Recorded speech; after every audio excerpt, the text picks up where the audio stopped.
Okay. All Sweet, right, man. we're good to go. We're up. What's up, Jonas? It's good to see you, man. Good to see you too, man. Yeah, lots of big news. I don't think there's anybody better to give us a state of what's going on with FSU lacrosse. So why don't you give us an update? Yeah, heck yeah. Well, so right now we're heading into our first round of playoffs, quarterfinals. We're the 2 seed this year, which I don't think we've been a 2 seed in a long, long time. But we're hosting Georgia Tech, and so we're playing them up Friday evening, afternoon at 5 p.m. over on Bill Harkins. Right now, we're just trying to keep that streak rolling, keep the boys going. But first round, we're excited. We're excited. We can't look past them. Georgia Tech's really well coached. They're having a little bit of an off year. They've graduated a lot of talent. But you kind of know what you're going to get when it comes to that system. So we're the guys are stoked. We're focused on recovery right now. The guys are banged up. We've had some pretty big injuries this season, multiple broken fingers, two torn ACLs. It just we've been really unlucky with it, but we also still overcome that as a team. And unfortunately, the injuries have made everyone kind of rise to the top because roles change. Roles are constantly changing, and we're excited. We're excited. We definitely we're looking further into that that playoff route as well. If when we take down Georgia Tech, the goal obviously is they take them down. Our next factor would be South Carolina, which I was kind of hoping that we'd see them in the in the championship, South but Carolina's they number one, right? They're the number one. so they're the one for the North because so it goes like there's North and South regions for the Mhm. SELC. Every conference does it a little differently, but South Carolina's number one for the North. Auburn's number one for the South, so they both get bye weeks, and so they're automatically going to be over in Jacksonville at Bulls. And then the twos and threes they have a play-in game, and so we're the two of the South, so we're going against the three of the North, which is Georgia Tech, and then we're the three of the South is UCF, which UCF made playoffs this year, which is I'm stoked because I mean it's Yeah, really cool just to see. They were almost 1 seed. If we lost to Florida, they would have been 1 seed, which is insane. yeah. Um, I remember talking to you before the game, and you mentioned that if the Florida game for both teams was a win and go home. So oh that's yeah, it. Florida's season's done unless they make the Nationals, which probably won't happen. And your yeah, season would have been done as well, at least for the SCLCs, if you guys would have lost, correct? yeah. We would have been no conference play.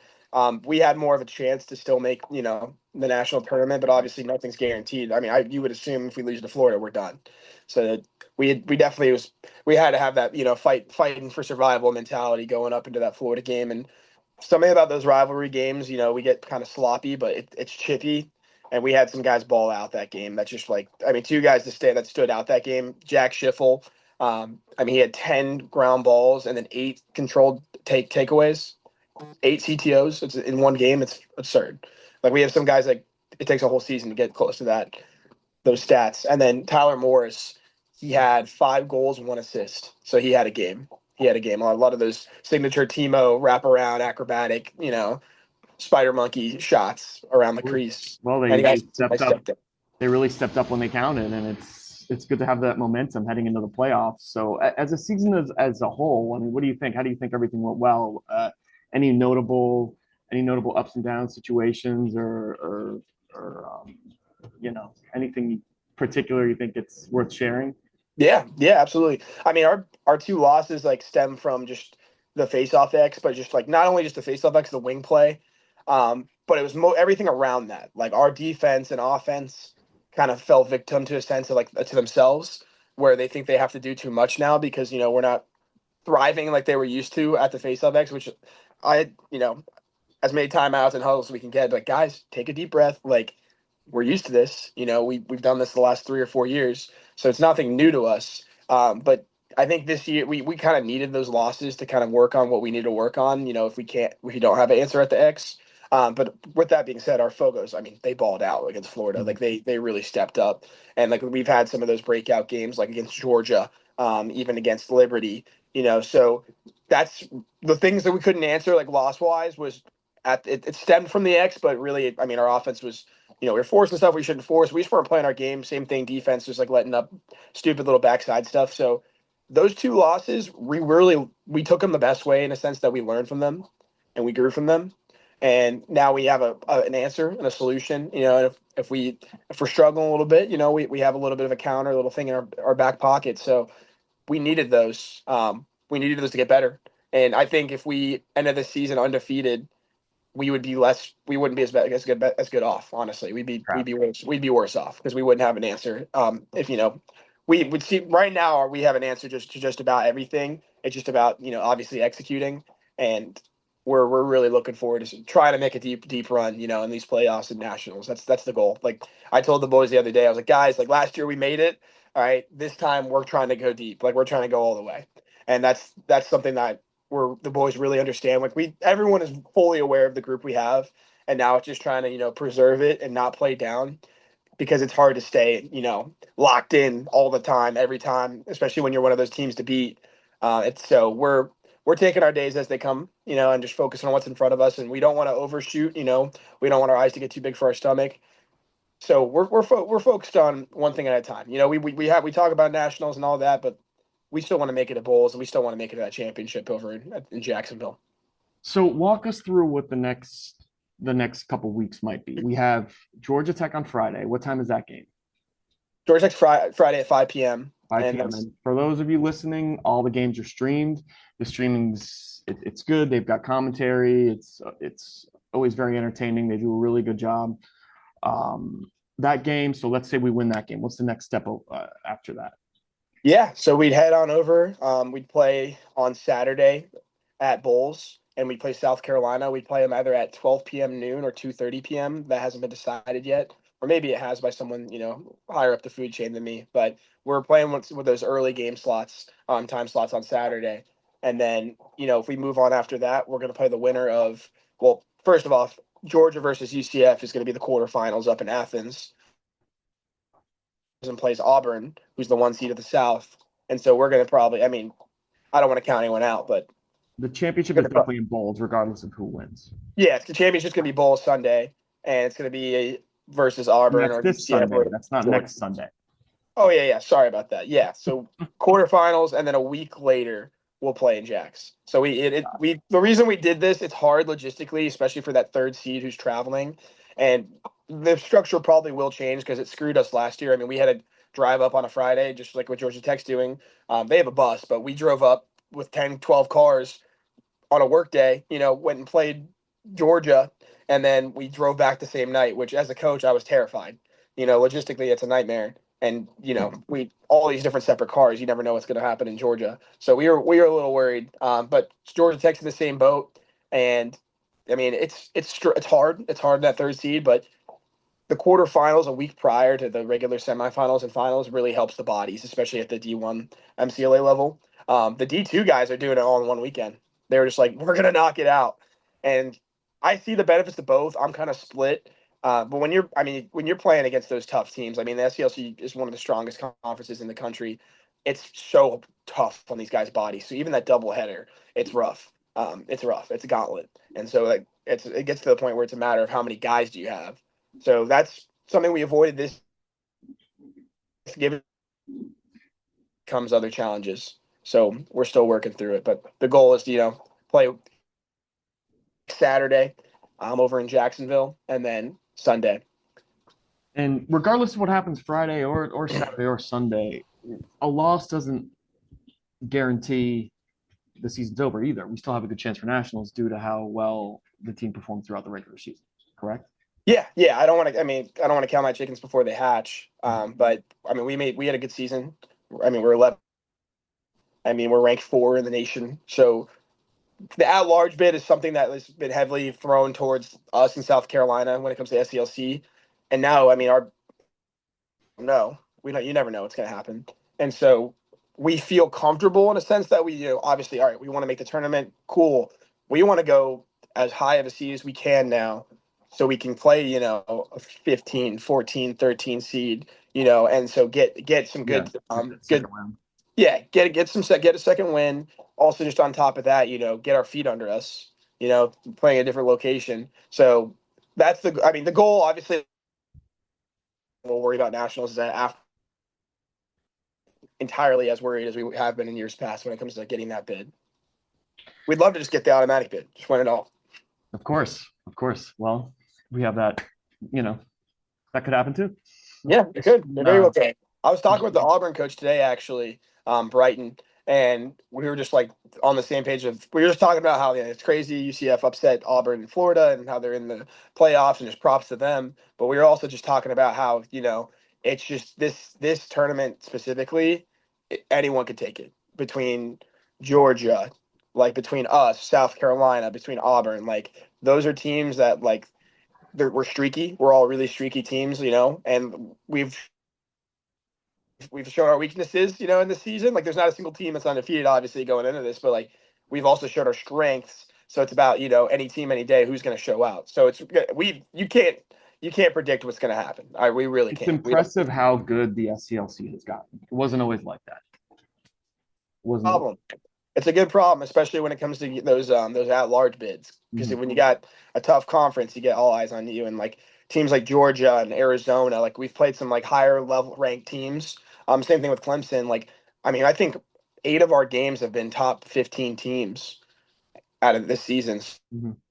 I think this top of that, beating a lot of those teams really made us put a good price, which is awesome. Well, great. I mean, I'm excited to see it. I can't wait to watch the playoff games this week. Even the away games, if you guys play bowls, you will be streaming that game, correct? We plan on it. Yeah. Yeah. We So like to bring our stuff. I'd like to make a couple announcements as well, especially to all the alumni listening. First of all, we have set a date for the alumni games, the 2026 alumni game. It's going to be Virginia football weekend. That means the game would be on that Friday, which I believe is the third, or was that the second?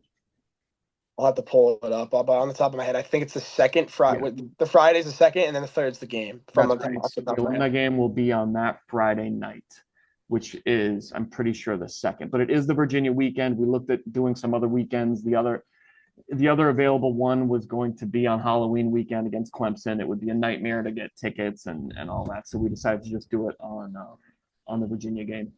And of course, sometimes guys complain about the dates, but we got to remember that there's only about 2 options we have because some of the football games start too early, some of them start too late, and there's usually only a couple options. So I know Virginia might not be the most exciting game, but we will have a good weekend. We had a great time last year, and any alumni who are listening who haven't been in a while, it really is a fun weekend, and I hope that you all can make it. The other thing that I wanted to say is I wanted to thank all of the alumni who donated to our fundraiser. Oh yeah, Seem to have done pretty well. I didn't get the final numbers after that last week, but I think it did pretty well, and I hope that you guys are able to use that money and use those funds to help with the cost of nationals and any travel or anything that you guys might have. And I hope that we could do this again next year. oh Uh, yeah, I want this to become a thing every year that we alumni will have a fund that we can have, which is our own thing, and hopefully every year it'll grow a little bit, and we can continue to use it as a platform to raise money and to just better the team. So thank you very much to everybody who donated. Again, I don't have the exact numbers yet, but we will send something out soon. oh yeah. And thank you from the team. Thank you from the team. It means a lot. We had some really expensive travel this year. Going up to Minnesota, going up to Virginia to play Labor those gauntlets over there, and then we still got bowls ahead of us, and then we still are fully planning for nationals. So we're running on fumes in a sense, but so the support our alumni have really given us has been amazing. It's a great little cushion to add to the travel aspect of it. It's really truly helping us right now. So thank you, and also thank you guys for showing out to the streams and showing out to the games. Saw a lot of alumni over at that Florida game. That's the stuff that gets the boys going. All right, that chat is insane. It's a little too insane, for some family friendly people, but keep up the energy. All right, we have a little bit of a reputation, but that's Florida State lacrosse. We had I had an idea a few years back. I was talking with this was years ago with Danny. He's one of the older FSU or UF alums who's about my age, and we were thinking about doing a UF versus FSU alumni game before the team game. We That'd be never sweet. we never made it happen. It might end up somebody might end up killing each other, but I always thought it was an interesting idea. Maybe we'll That bring sounds that like a back. fight. Maybe we'll yeah, maybe we'll bring that back sometime in the future. Maybe we'll do a masters or a grandmasters or something like that. Yeah, that sounds like there's years of blood, etched into that game. So I could see it turning into a fight really quick. But if not, it'd be great. That's the best part about it. Maybe do it for charity. Throw something like philanthropic in there, and so the guys have something to fight for. And if they're being an asshole, it's like, hey, dude, it's for the kids. You can't be doing this. You can't be doing this. Like, it's not a good look. So that I'm all about that. I just know it's gonna get chippy. There's no way it wouldn't. That's probably why we stayed away from it, but Yeah, it's a good idea. Well, 100%. anyways, we'll give us some final. What should we? Who should we be watching this Friday? What should we be looking out for? And I do want to say, any alumni who, if you're anywhere in the Jacksonville, Tallahassee, Northern Florida, Orlando area, you guys should be going to these games. There's no excuse. Friday night in Tallahassee, and then potentially, the following games, which are the following week in Jacksonville. But at least this Friday in Tallahassee, if you're around, please make it. The team needs as much support as we can, and we love seeing the alumni out there as well.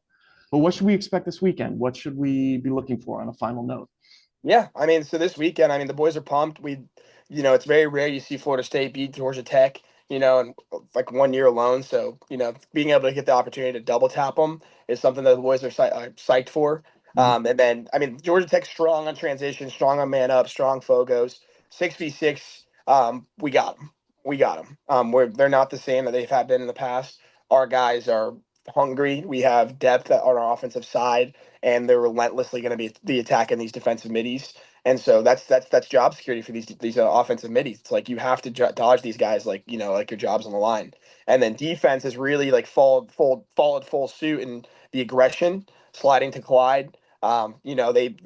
They popped some UF kids on Saturday in a good way. So it really set the tone early that we're not going to let you into our crease. You go in that meat grinder, you're going to feel it at the very least. And so, going into it, the boys are fired up. Despite these injuries, like Bronson Daldo snapping his thumb, Parker Clem, captain, junior, pull, like he's our best ball pull towards ACL. Those injuries, as unfortunate as they've been, which I've had to, it's been awful. It's made everyone elevate because they know the standard. I know, and I think those guys, those IR guys, they're still coming around. They're still energetic in practice, getting the boys going. They're giving the boys a reason to fight as well. Yeah. And that's something that's huge for this teams too. As we've been doing in the past, is always find your why. Why do you play the sport? Why do you do it? Do you do it for yourself, which is like fine, whatever, or do you do it for family? Do you do it for your grandma? Do you do it for your sister? Do you do it for your best friend? Do you do it for someone that's not here anymore? Or you just do it for the love of the game? So it's really cool to see these boys like really express themselves full speed, and really just kick some ass this season. And I'm fired up to see it on Friday. Yeah. Yeah. Well said, man. We're really looking forward to it. I'm excited. I'm excited to see what happens. We're happy that you're here leading the team. We're happy that you and your squad and your team and your assistant coaches have been able to elevate the team this way and do such a good job. And we're thrilled. We're looking forward to it. I'll give you the last word. Yeah, I'll give you the last Yeah. word. Well, George, I appreciate everything you did to rally the troops for that alumni fund. Thank you for staying on top of it. I know this conversation was long overdue, but I'm glad we're doing it. And most importantly, heck yeah. Yeah, man. Go Knowles. Go Knowles. Have a good one. Give us some updates on the Facebook page as you can throughout the Yeah. weekend. And good luck, my friend. Have a good one. Thank you. Stay active in the chat, fellas. Stay active. Take care. Bye. See ya.